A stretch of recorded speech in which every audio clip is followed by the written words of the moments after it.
Salutations chers disciples d'Avan et bienvenue dans notre 77ème review consacrée à l'anime Dai-no Daiboken. Cet épisode intitulé L'autre héros a été diffusé le 14 mai 2022 et couvre la fin du combat contre le zombie Merion de Zaboera. Il adapte du début du chapitre 268 jusqu'aux 3/4 du 271, continuant ainsi le superbe volume 29 du manga.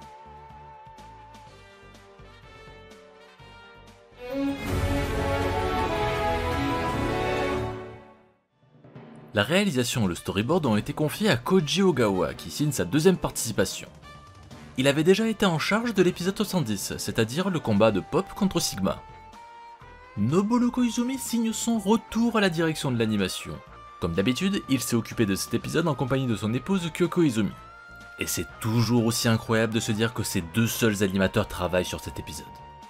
Le combat contre le zombie Merion aurait pu avoir quelques parties en 3D s'il n'y avait pas eu ces vétérans exceptionnels pour s'en charger.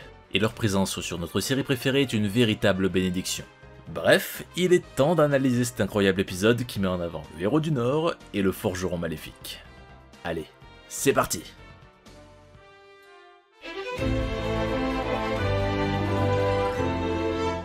L'épisode débute sur la terre ferme tandis que l'équipe reste médusée devant la résistance de la création de Zaboera. Le perfide sorcier montre sa tête en sortant des entrailles de la créature pour nous faire part de sa supériorité intellectuelle. Un magnifique plan nous est proposé et on comprend vite que l'épisode bénéficiera d'un excellent travail de mise en scène. Il faut dire qu'il est rare de voir Zaboera aussi bien dessiné dans cette adaptation. Dans le manga, les Chirubus qui avaient survécu étaient terrifiés à l'idée que leur cadavre aurait pu faire partie de l'immonde créature. Mais comme ici ils ont été totalement supprimés, cette partie n'est pas présente dans l'épisode. Chu pense qu'il pourrait être vulnérable au point ignition de son maître Brokina. Malheureusement, comme le corps du zombie Merion est fait de chair morte, cette technique visant à accélérer l'énergie vitale restera inutile. C'est d'ailleurs en analysant cette technique que Zaboera a eu l'idée du zombie Merion. Décidément, les données du combat opposant Dai à son fils Zamza aura permis à l'ancien légat d'avancer considérablement dans ses recherches. Le seul point faible de sa création est qu'elle draine sa magie, ce qui l'empêche d'invoquer des sorts. L'équipe tente de brûler son corps mais rien n'y fait. Les effets des flammes sont vraiment magnifiques et les plans sur la créature enflammée sont superbes avec une vraie sensation d'invincibilité. Le manga nous présentait une superbe planche dans laquelle le zombie Merion semble avancer à travers les flammes sans aucune difficulté. Non loin de là, Miss Verne observe la scène et est bien obligée de reconnaître que poussé à bout, Zaboera a fini par sortir le grand jeu. En effet, il n'y a pas grand chose à faire contre ce terrifiant ennemi et les cadavres s'amoncellent autour de lui. La sensation de puissance qu'il dégage est très fidèle à celle du manga où nous pouvions voir les épées transpercer son nouveau corps et les soldats morts autour de lui. La hache de Crocodile ne peut rien contre lui et la victoire semble déjà acquise pour l'ancien légat.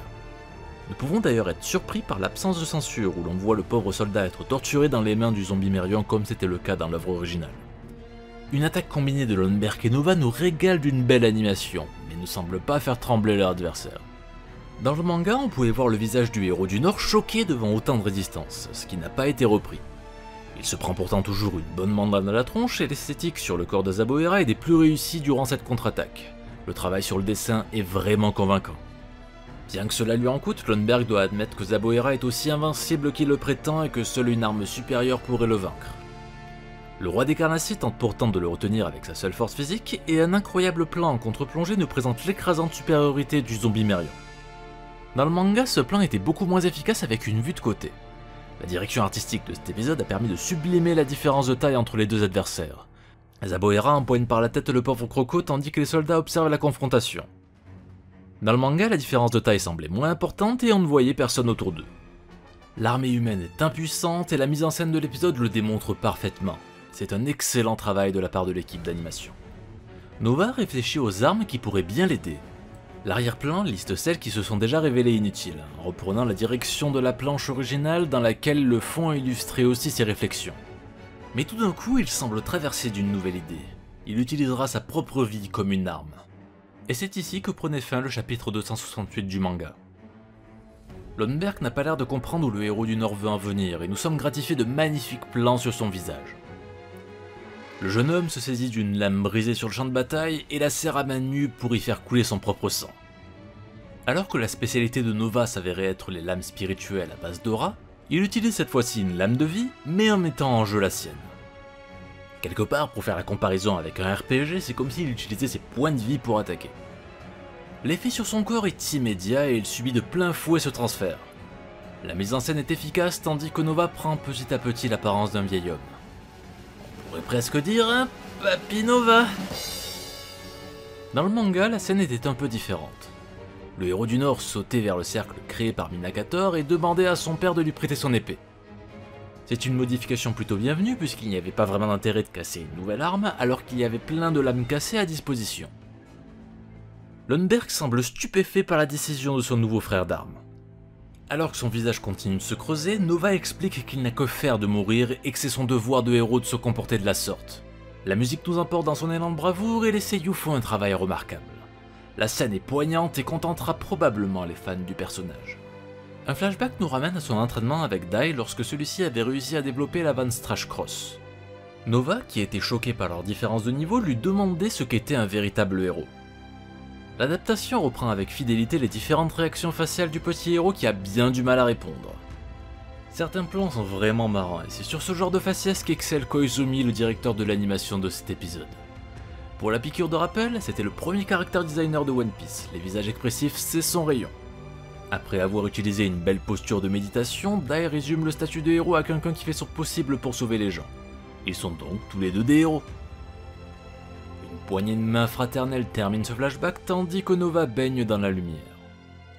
Les plans reprennent bien le manga dans lequel on pouvait sentir la candeur de Dai et les incertitudes de Nova qui tranchaient radicalement avec son introduction dans l'aventure. Ça y est, vous l'avez attendu, le moment de gloire du héros du Nord est arrivé, et son père en pleure d'émotion. Il en a parcouru du chemin afin d'être à la hauteur. Il empoigne sa lame de vie et demande à sonner la charge avec une musique qui nous entraîne dans son dernier assaut. Le design de Nova est magnifique pendant son attaque. Dans le manga, la scène ne disposait pas de plan serré sur son visage et cet ajout renforce sa détermination. Tout à coup, une ombre s'interpose. Lundberg prend de plein fouet la lame de vie de Nova. Encore une fois, l'épisode nous propose un plan très esthétique avec des jeux d'ombre de toute beauté.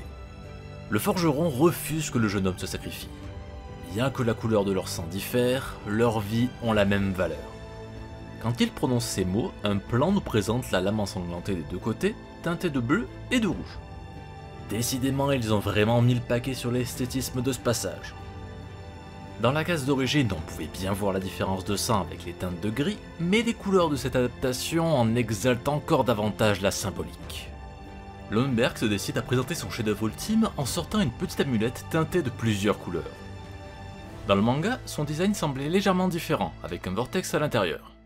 Le talisman se disloque et émet des rayons qui font apparaître un portail dimensionnel. L'apparence de la structure est si effroyable que Crocodile se demande s'il ne s'agit pas d'un nouvel ennemi. C'est peut-être la seule déception de l'épisode. En effet, à la base, le design de cet étrange objet était plus agressif dans ses traits. De plus, il nous était présenté avec un Lundberg au premier plan et une sensation d'oppression toute particulière. Le vortex qui se trouvait dans le talisman apparaissait également autour de l'objet, comme si le vent tournoyait autour. Il est dommage que ce plan n'ait pas été repris. Zaboera ne semble pas impressionné et extirpe de ses bras deux immenses lames pour détruire ce nouvel atout. La charge du zombie mérian est terriblement réussie et permet de garder un excellent rythme. Les armes de la terrible créature sont détruites sur le coup. Une puissance incroyable semble se trouver à l'intérieur de la pierre qui explose sous l'impact. Dans le manga, nous pouvions voir Lundberg se retrouver devant ses lames immédiatement après la destruction de leur enveloppe. Mais dans cet épisode, nous le voyons directement marcher vers ses nouvelles armes, les épées astrales. Un véritable banger. Et le déluge de bon goût ne s'arrête pas, nous sommes également gratifiés d'un très beau visage de Crocodile. Le forgeron se saisit de ces deux épées avec une pose super classe. Elle a d'ailleurs été un peu modifiée, dans le manga la position des lames semblait légèrement brouillonne. Il commence à placer ses armes pour préparer son attaque avec un élégant mouvement au ralenti. Cela reprend avec brio la planche de base dans laquelle on pouvait observer la précision de son geste grâce à une traînée. Pour terminer, Lundberg fout un gros coup de pression à son adversaire avec un regard transperçant. Ce passage était également présent dans le manga, mais on peut dire qu'il est encore plus impressionnant ici. Nova est aussi impressionné, et nous pouvons voir que le fond noir de la case originale est maintenu, ce qui permet d'accentuer la tension de son introspection. Le travail de mise en scène est absolument exceptionnel et sublime le matériel d'origine. C'est une véritable bénédiction pour les fans qui ont attendu toutes ces années pour voir ça. Nous pourrons constater que l'aura de Lundberg enveloppe ses lames, ce qui n'était pas le cas dans le manga. Malgré la bad attitude de son adversaire, Zaboera semble confiant dans la résistance de sa création, et il se croit à l'abri, bien au chaud, au milieu de ses entrailles. Il enchaîne les coups contre le forgeron, mais celui-ci esquive avec élégance l'ensemble de ses attaques. L'ancien légat lui dit qu'il doit trembler de peur et qu'il n'a pas l'air d'avoir si confiance que ça en ses armes. La seule réponse qu'il reçoit est un regard déterminé. Dans le manga, les pupilles de Lundberg disparaissaient à ce moment et son expression était impressionnante. En réalité, le bretteur est bien terrifié, mais pas par la possibilité de la défaite. Au contraire, il a peur de l'immense puissance de ses armes. L'aura du démon s'enflamme pour refléter son regard. Le plan est d'un esthétisme fou et la musique s'envole. Puis un grand angle nous est proposé, nous donnant la sensation qu'il écrase totalement Zaboera. Cette direction est directement reprise du manga, dans lequel nous voyons les yeux de Lundberg en arrière-plan, alors qu'il débutait sa charge. Il s'élance alors vers Zaboera et utilise sa plus terrible attaque, le Seo Jujiken, traduit ici en croisée astrale. Les armes forment alors une croix invincible qui traverse le corps de son ennemi. La planche du manga était également superbe et a forcément marqué les lecteurs de l'époque. Ce passage est le plus grand moment de bravoure du personnage et l'équipe lui a rendu un vibrant hommage. Ainsi, ces quelques minutes auront probablement donné des frissons à un bon nombre d'entre nous. C'était tout simplement grandiose. Zaboera pense que ça ne lui a rien fait, mais évidemment, nous sommes dans un anime japonais et il faut donc attendre quelques secondes pour voir l'effet de la découpe, ça a plus de classe. Le corps du zombie mérian est alors tranché en 4 et il n'y a aucune censure, ce qui est assez appréciable. Le sang gicle à flot aussi bien à l'intérieur qu'à l'extérieur. Nous pouvons d'ailleurs être surpris par l'aspect gore de la tête coupée en deux qui descend progressivement. Enfin une scène qui ne prend pas de pincettes. Quel plaisir! C'est sur ce découpage en règle que se terminait le chapitre 270 du manga. Malheureusement, toute victoire a un prix et les épées de Lundberg se brisent sur le coup. Ses bras sont aussi intégralement détruits. La case originale du manga nous montrait la destruction interne de ses membres avec une efficacité redoutable dans la mise en scène réalisée en arrière-plan. Ici, on nous montre directement la métaphore de ses bras qui explosent comme de la pierre. Un zoom sur son œil fait disparaître sa pupille et il s'évanouit. Le forgeron finit par retrouver ses esprits et il explique qu'il savait que ça allait se passer comme ça. Ses armes sont imparfaites et ne sont pas capables de supporter sa puissance. Il y a de cela 2 siècles, il avait déjà perdu l'usage de ses bras pour les mêmes raisons. C'est la faiblesse de ses armes et sa propre frustration qui l'ont poussé à forger l'épée de Dai, afin de lui donner la possibilité de s'exprimer dans le combat sans avoir peur que son épée ne se brise. Ces explications sont illustrées avec les mêmes arrière-plans que dans le manga, montrant à la fois ses armes ainsi que sa forge. Nous plongeons alors dans l'univers de Lundberg et cela permet de créer une atmosphère intimiste dans sa narration. Nova pleure à chaudes larmes. Son ami a lancé son attaque en sachant très bien ce qui allait lui en coûter. Une scène du manga a été supprimée. En effet, une case nous présentait le héros du Nord se rappelait les paroles de Miss Verne. Si Lundberg avait utilisé toute sa puissance, le duel aurait été plus court. Le forgeron ne pourra plus créer d'équipement pour l'équipe de Dai. En entendant ces mots, Nova place ses mains sur celles du démon. Dans le manga, il le regardait avec un fond flou, ce qui n'est pas souvent utilisé. C'est le même que nous pouvions voir lors du dernier épisode entre Yunkel et Havan, et ce n'est probablement pas un hasard. Le jeune homme décide de devenir les mains du forgeron. Celui-ci accepte de bonne grâce et lui demande de lui ouvrir une bonne bouteille. Mais le pauvre Nova est un peu jeune pour boire et il ne sait pas réaliser cette simple tâche, ce qui fait beaucoup rire la petite troupe. Sa petite bouille de honte est bien reprise de l'œuvre originale où l'on sentait bien sa gêne. Non loin de là, à notre grande surprise, Zaboera est toujours vivant. Il semble terriblement mal en point et rampe sur le sol, mais il a tout de même réussi à s'en sortir. Malheureusement pour lui, le roi des carnassiers se dresse devant son chemin. Allez, vole le kill, Crocodile, vole-le! L'épisode se termine avec le visage morvonné de l'ancien légat des sorciers qui n'a plus d'échappatoire. À moins qu'il ne dispose encore d'un atout pour s'en sortir. Rendez-vous la semaine prochaine pour le savoir.